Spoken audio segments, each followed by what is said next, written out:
Hello दोस्तों। तो जैसा कि लास्ट वीडियो में हमने डेटा माइग्रेशन के लिए एज्योर माइग्रेट के बारे में स्टडी किया था।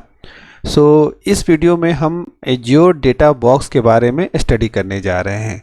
ये एक बड़ा ही इंटरेस्टिंग टॉपिक है और अगर आप देखें तो अभी तक तो हम केवल जा रहे थे पोर्टल पे और सर्विसेज यूज़ कर रहे थे। तो पहली बार इसमें जो है आपको कोई फिजिकल डिवाइस इंक्लूड होगा जिसको कि एज्योर डेटा बॉक्स कहा जाता है। ओके, फिजिकल डिवाइस, ये जस्ट वही कॉन्सेप्ट है जैसा कि कॉन्सेप्ट आप जैसे कि हम लोग ये करते थे कि हार्ड डिस्क में डेटा को कॉपी किया, कॉपी करके एक ऑफिस से दूसरे ऑफिस को ले गए। उसी तरह से यहाँ पर आपका जो है एज्योर डेटा बॉक्स का कॉन्सेप्ट माइक्रोसॉफ्ट ने दिया है। तो चलिए पहले हम देखते हैं कि ये एज्योर डेटा बॉक्स का मतलब कुछ इमेज वगैरह इसने दिया है कि नहीं दिया है। तो अभी आप देखेंगे तो इसमें ये है एज्योर डेटा बॉक्स जो कि यूज़ होगा आपको डेटा ट्रांसफ़र करने के लिए। तो अब क्वेश्चन उठता है कि हम वैन के थ्रू भी तो डेटा ट्रांसफ़र कर सकते हैं, ठीक है।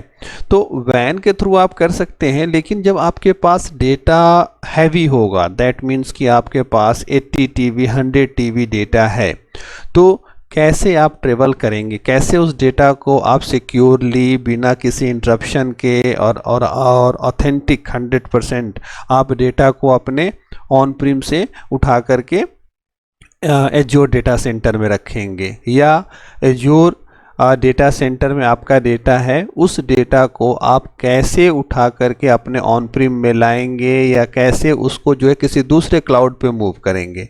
ओके, तो ये सारी बातें हैं। तो इन सभी चीज़ों को ध्यान में रखते हुए माइक्रोसॉफ्ट ने ये डेटा बॉक्स का कॉन्सेप्ट दिया।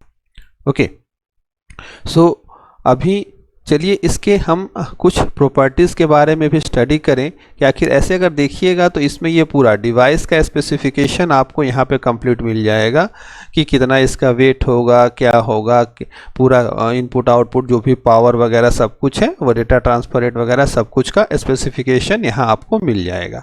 ओके, तो अब कैसे इस डिवाइस को हम प्राप्त करें, कैसे डेटा हम ट्रांसफ़र करें, इसके बारे में हम अब स्टडी करते हैं। तो सबसे पहले तो अगर पूछा जाए कि ये क्या है, तो एक तरह से ये क्विक, इनएक्सपेंसिव एंड रिलायबल वे है डेटा ट्रांसफ़र करने का।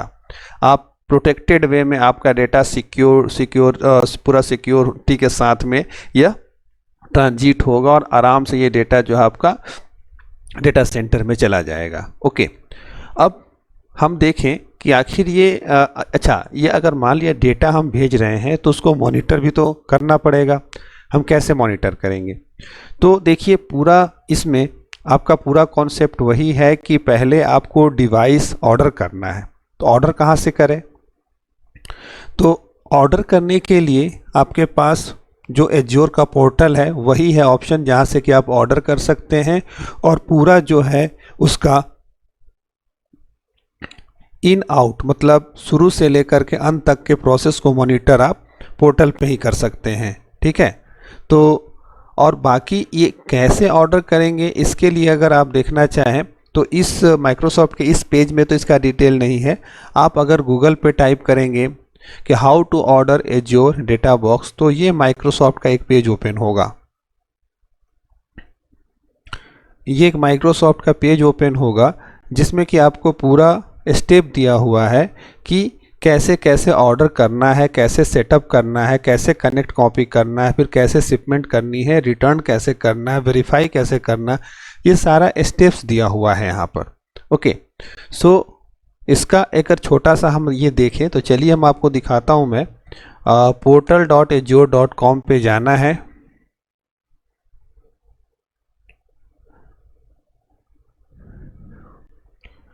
यहाँ जाने के बाद आपको यहाँ पे एज्योर डेटा बॉक्स सर्च करना है। एज्योर डेटा बॉक्स आपका ये आ जाएगा। आने के बाद देखिए यहाँ पर अभी कुछ नहीं है, तो क्रिएट एज्योर डेटा बॉक्स, ये केवल आप इंटरफेस क्रिएट कर रहे हैं पोर्टल पे। इसके अलावा जब आपको डिवाइस मिलेगा तो एक उसके साथ में उसका सेटअप भी मिलेगा। उस सेटअप से आप अपने लोकल सर्वर पे उसको इंस्टॉल करके उसका भी एक इंटरफेस ले सकते हैं। अब देखिए यहाँ पर आपको दो ऑप्शंस मिलते हैं कि आपको इंपोर्ट टू एज्योर करना है या एक्सपोर्ट फ्रॉम एज्योर करना है। तो इसके लिए आप अपना यहाँ पर सब्सक्रिप्शन चूज़ करेंगे। सब्सक्रिप्शन चूज़ करने के बाद में रिसोर्स ग्रुप चूज़ करेंगे। इसके बाद नेक्स्ट करेंगे तो आपके पास अब यह आ जाएगा कि सोर्स कंट्री कौन है।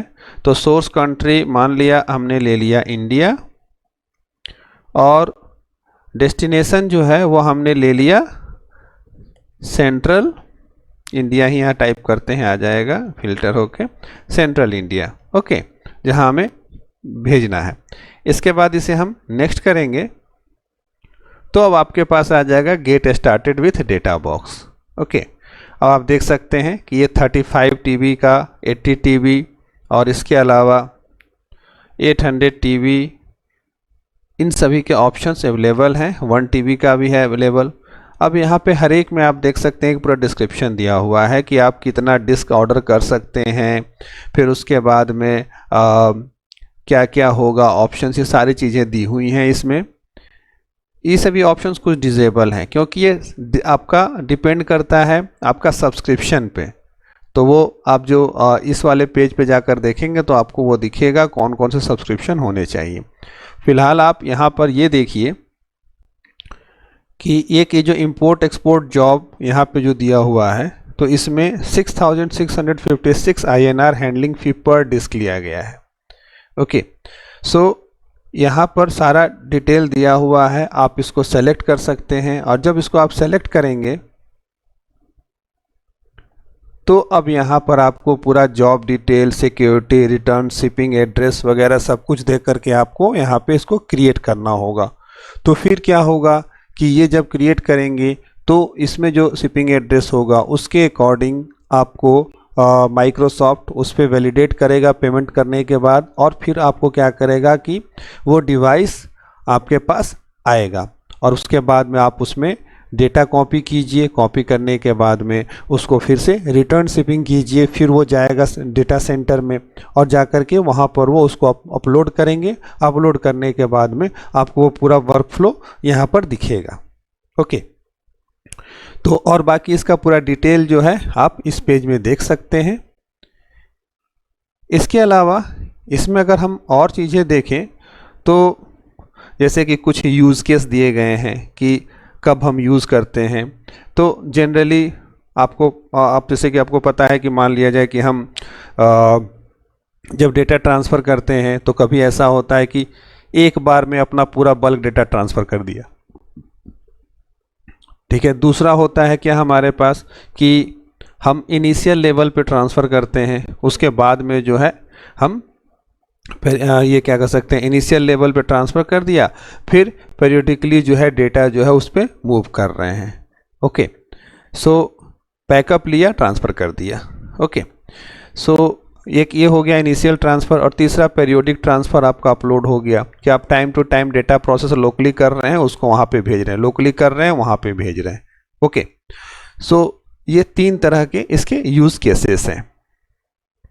अब आगे चल के देखें हम तो अब क्या होता है कि जैसे कि कुछ सिनेरियोज़ हैं, मतलब कब हम डेटा बॉक्स यूज़ कर सकते हैं। तो जनरली डिजास्टर रिकवरी होता है, सिक्योरिटी की रिक्वायरमेंट होती है, या हमें एक क्लाउड से दूसरे क्लाउड में मूव करना, ऑन प्रेमाइसेस से दूसरे क्लाउड में मूव करना है, तो उस टाइम पे हमें इसकी ज़रूरत पड़ती है, ओके। इसके अलावा इसमें डिफरेंट दिए हुए हैं ऑप्शन, जैसे कि मान लिया जाए कि आपका शेयर पॉइंट ऑनलाइन है, एज्योर फाइल सिंक है, HDFS स्टोर्स है, एज्योर बैकअप है। तो ये सभी ऑप्शंस हैं जिससे कि आप क्या कर सकते हैं कि डेटा जो है आप इसमें इंजेक्ट कर सकते हैं, ओके। सो बेनिफिट तो वही आपको मिलेगा कि ये स्पीड है, सिक्योरिटी इसमें है, ओके। इसके बाद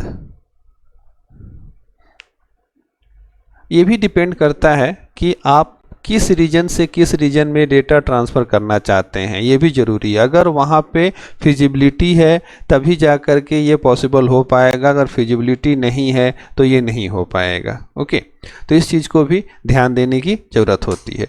तो ओवरऑल आपका azure data box large amount में, हैवी अमाउंट में डेटा अगर ट्रांसफ़र करना होता है उस टाइम पे ये जो है यूज़ होता है। ओके, सो इस वीडियो के लिए इतना ही दोस्तों, मिलते हैं नेक्स्ट कंटेंट के साथ अगले वीडियो में। तब तक के लिए थैंक यू।